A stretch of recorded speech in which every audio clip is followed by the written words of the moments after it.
Bonjour à tous et à toutes. On se retrouve aujourd'hui pour une vidéo avec laquelle on va continuer sur le sujet des migrations internationales.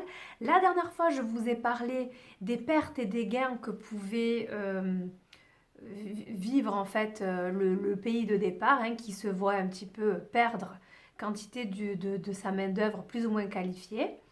Aujourd'hui, je vais vous parler des pays d'accueil. Alors, est-ce qu'on peut vraiment parler de pertes et de gains? Non. On va plutôt parler de gains finalement, hein, parce que c'est plutôt, euh, c'est plutôt un apport qui est quand même souvent un apport économique intéressant pour les pays qui accueillent des immigrés. Même si on peut entendre, hein, ça je vous en avais parlé dans une vidéo, on peut entendre dans les discours politiques ou à travers les médias certaines idées tout à fait stéréotypées et qui sont quand même assez infondées quand on regarde les chiffres de nos économistes, selon lesquels les migrants ou les immigrés, parce que hein, ce sont deux mots qui sont plutôt synonymes, hein, ça veut dire la même chose, profiteraient de nos pays riches, hein, ceux qui viendraient des pays en développement et qui s'installeraient chez nous dans les pays développés seraient des gens qui viendraient uniquement profiter des aides sociales, etc. Bon, là, encore une fois, sincèrement, si on se penche sur les chiffres que nous donnent les économistes et puis les démographes, c'est encore une idée tout à fait biaisée. La majorité des migrants qui s'installent dans nos pays, alors je parle là plutôt de l'Europe et de la France en particulier, participent, mais alors considérablement, à l'économie et au développement économique de notre pays. Ceux qui viennent légalement payent leurs impôts et leurs taxes comme tout le monde, et ceux qui ne sont pas déclarés, malheureusement, courent beaucoup de risques en allant travailler et malgré tout font largement bénéficier économiquement les secteurs dans lesquels ils louent leurs services, notamment le BTP et le bâtiment. Et les économistes, un tas d'économistes nous montrent que la majorité des migrants et puis également de tous les Français qui sont au chômage par exemple, donc leurs chiffres nous montrent que la majorité des gens et les migrants compris, ne sont absolument pas au courant de la totalité de leurs droits sociaux et que, au contraire, plutôt que de penser que les gens profitent des aides sociales, non, les chiffres nous montrent que la majorité des gens, que ce soit des migrants ou pas, ne sont pas vraiment au courant de tout ce à quoi ils ont réellement droit et que les Français de manière générale ainsi que les migrants ne bénéficient pas du tout de toutes les aides sociales auxquelles ils ont vraiment droit en réalité. Donc, maintenant que cette idée reçue est balayée, on va continuer sur les effets dans les pays d'arrivée. Alors, eh bien, les effets, ce sont des effets surtout économiques. Voilà, économiques. Parce qu'on parle aussi beaucoup d'immigration choisie, hein. On en a parlé en France, mais on en parle pour le Canada, pour l'Allemagne, des pays qui choisissent vraiment, même pour une forme de repeuplement en fait, hein, parce qu'on voit bien que pour l'Allemagne, ils sont en, ils ont un, ils ont un taux de natalité qui est beaucoup trop bas et pour renouveler leur population, ils font appel à l'immigration, ils en ont besoin et le Canada, c'est la même chose. Donc déjà, rien que sur cet aspect-là, ils gagnent, ils sont gagnants parce qu'en fait, ils ont besoin pour le renouvellement de leur population, de toute façon, puisqu'ils ont des populations très vieillissantes. Pour certains pays, dont l'Allemagne hein, est toujours pris en exemple d'une population très vieillissante, ben, ils ont besoin de toute façon de migrants qui soient plutôt jeunes et qui soient donc en capacité de faire des enfants, etc. Donc déjà, premier gain pour eux.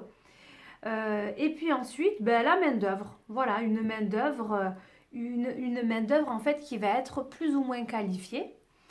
Euh, alors, main-d'œuvre qualifiée, voire très qualifiée, je vous ai déjà donné l'exemple de l'Angleterre avec énormément de médecins indiens, ou bien l'Italie avec beaucoup d'infirmières philippines.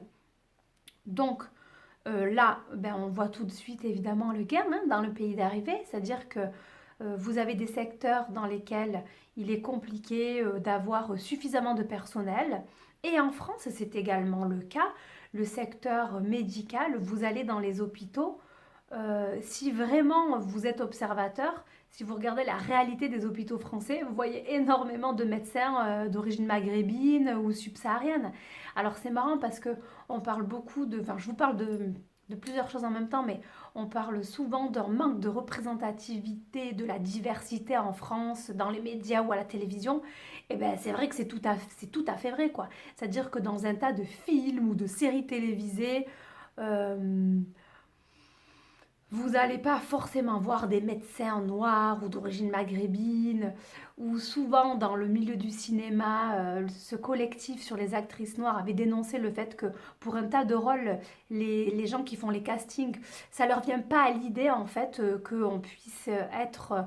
euh, que pour le rôle, je sais pas moi, d'un médecin ou d'un avocat, que la personne puisse être autre chose que blanche, alors que pourtant, enfin moi je trouve que c'est hyper étonnant parce que quand on regarde la réalité sociale de notre pays, notamment je parle du milieu médical, et quand on connaît la réalité des hôpitaux en France, sincèrement, euh, il y a beaucoup, beaucoup, beaucoup de médecins d'origine étrangère, notamment nord-africaine, maghrébine ou subsaharienne, qui font tourner, enfin qui en tant que non titulaires dans les hôpitaux, pardon, font tourner nos hôpitaux justement. Donc c'est marrant que dans l'imaginaire collectif, on n'arrive pas à se mettre dans l'idée qu'un rôle de médecin dans un film puisse être joué par un noir ou un arabe, ou tout simplement que dans la réalité, il y a plein de médecins qui sont des noirs et des arabes, pour le dire vite, parce que pourtant, dans la réalité hospitalière, c'est le cas. C'est quand même très divers dans le milieu hospitalier. Bon, petit aparté que j'ai fait. Pour la France, vous avez le secteur du bâtiment aussi qu'on peut citer, hein. Dans le BTP, énormément de travailleurs immigrés. Alors là, j'ai un chiffre à vous donner, parce que ce secteur du bâtiment représente un chiffre d'affaires, je vous le cite, de plus de 105 milliards d'euros. Et la part des immigrés dans ce secteur est vraiment non négligeable, environ 14% selon l'INSEE, soit 225 000 travailleurs immigrés. Et ce secteur du bâtiment est un secteur propice à l'emploi et à l'embauche de travailleurs clandestins. Et donc, ce sont des gens qui ne vont pas être déclarés, ce sont des gens qui ne vont pas bénéficier d'une couverture sociale, qui donc en plus se mettent en danger à chaque fois qu'ils vont travailler. Et pourtant, eh bien, pourtant, ils participent largement à l'économie de notre pays, hein. L'historien Gérard Noiriel estime du reste que les immigrés ont construit depuis la guerre, donc depuis la dernière guerre mondiale, 90% des autoroutes françaises. Donc, encore une fois, ben, c'est toujours intéressant d'avoir des chiffres d'historiens, de démographes, etc. Parce que ça nous permet de remettre un petit peu les choses à leur place quand même, par rapport, encore une fois, à des idées et des discours souvent très stéréotypés, euh, qui peuvent être des discours qui peuvent être très négatifs sur les migrants et les immigrés. Alors qu'en fait, ils apportent beaucoup de choses positives à nos pays. Le secteur agricole également, qui emploie pas mal d'immigrés. Concernant l'Europe occidentale, on va avoir beaucoup de travailleurs, d'ouvriers saisonniers des pays de l'Europe de l'Est, hein. Vous savez, tous ces pays de l'ex-Union soviétique qui sont un petit peu en retard économiquement dans l'Union européenne par rapport à l'Europe du Nord et de l'Ouest, avec des niveaux de vie quand même beaucoup plus bas, avec des salaires moyens beaucoup plus bas qu'en Europe du Nord ou qu'en Europe occidentale. Et donc là, on a une main-d'œuvre immigrée importante dans le secteur agricole.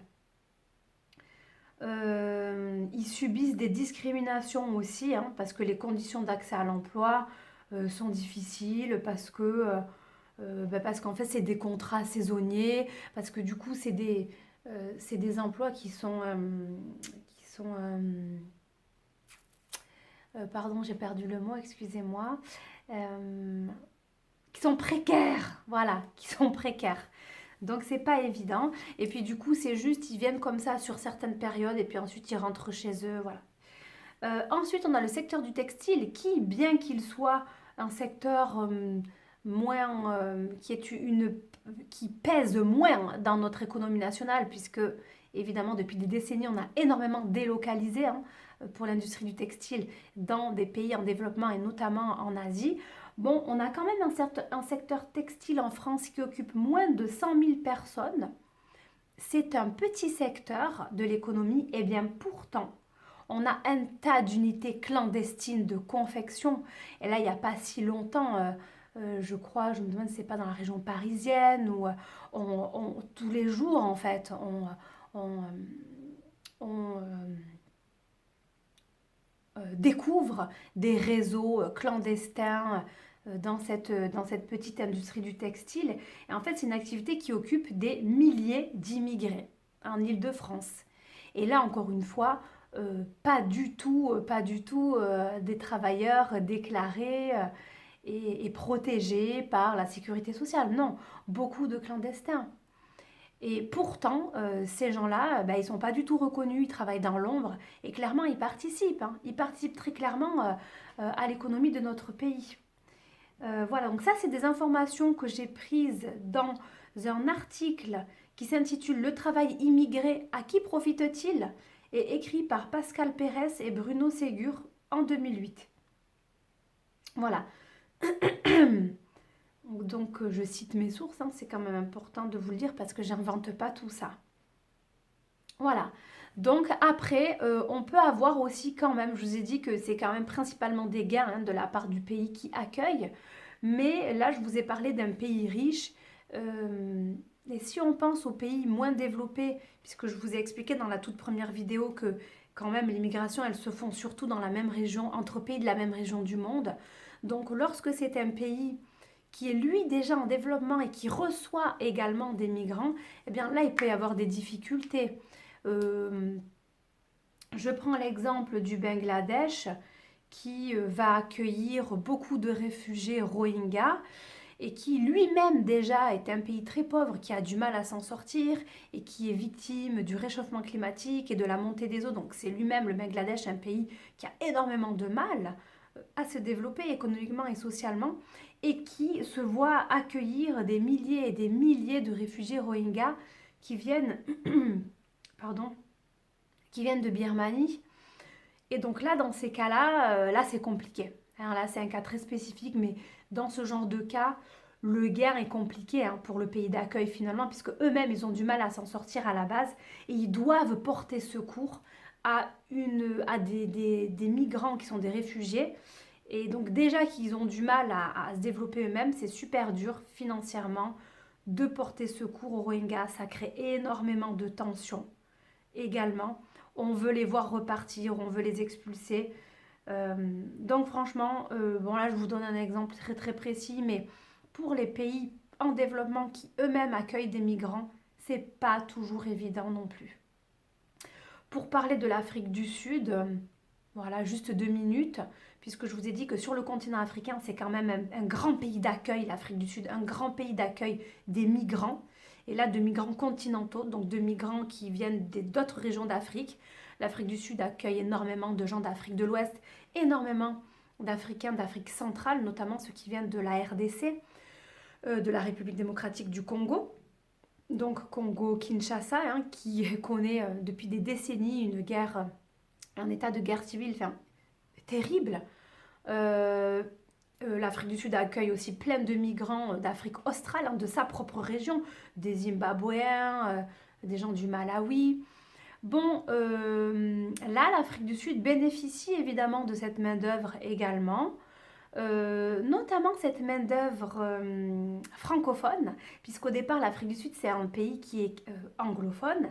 Et donc, ils se rendent compte que ces migrants qui viennent d'Afrique de l'Ouest ou d'Afrique centrale qui sont francophones, eh bien que c'est un atout pour leur pays, parce que l'Afrique du Sud veut développer ses liens avec les autres pays d'Afrique, et un tas d'autres pays d'Afrique sont francophones. Donc vous voyez cette main-d'œuvre immigrée qui viendraient les Congolais, je sais pas, les Ivoiriens, enfin bon, voilà. Eh bien, pour eux, c'est un bénéfice parce que du coup, c'est des gens qui sont francophones et qui vont permettre de faire le lien en les employant entre eux, l'Afrique du Sud, et puis les autres régions d'Afrique francophones. Et puis, il y a aussi évidemment des répercussions extrêmement graves, telles que la xénophobie. La xénophobie. Malheureusement, vous avez toujours aussi cette idée que les migrants viennent vous voler votre travail, viennent voler votre pain. Et en Afrique du Sud, comme ailleurs, il y a aussi une xénophobie très importante envers tous ces migrants continentaux africains, avec des fois des assassinats. Et régulièrement, il y a encore un an ou un an et demi, des révoltes dans les quartiers très pauvres qu'on appelle encore les townships, et de grandes violences, des destructions de petites épiceries, de petites entreprises d'immigrés et malheureusement de maltraitance et d'assassinats de migrants. Voilà, parce qu'on considère que,